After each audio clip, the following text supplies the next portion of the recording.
بسم اللہ الرحمن الرحیم۔ شیخ صدوق نے اپنی کتاب ثواب الاعمال میں امام محمد باقر علیہ السلام کی روایت نقل کی ہے کہ امام نے فرمایا: اذا صلیت العصر یوم الجمعۃ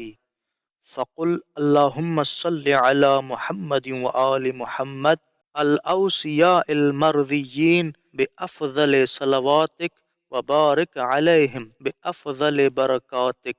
والسلام علیہم وعلی ارواحہم واجسادہم ورحمۃ اللہ وبرکاتہ،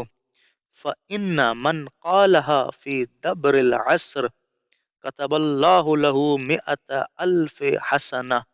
ومحى عنه 100,000 سيئة وقضى له بها 100,000 حاجة ورفع له بها 100,000 درجة۔ یعنی امام محمد باقر علیہ السلام نے فرمایا، جب تم جمعے کے دن نماز عصر پڑھ لو تو اس طرح درود بھیجو: اللہم صلی علی محمد وآل محمد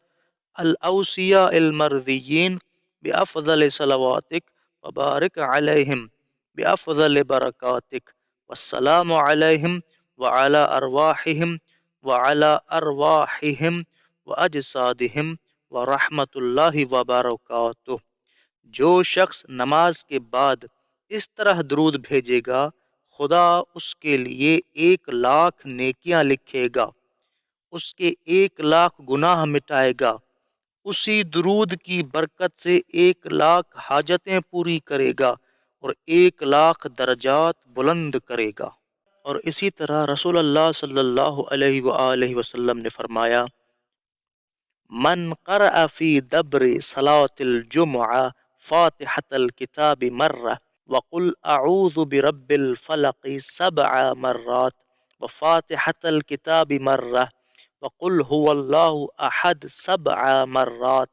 وفاتحة الکتاب مرہ وقل اعوذ برب الناس 7 مرات لم تنزل به بلیہ ولم تصبه فتنة إلى الجمعة الآخر فإن قال اللهم اجعلني من أهل الجنة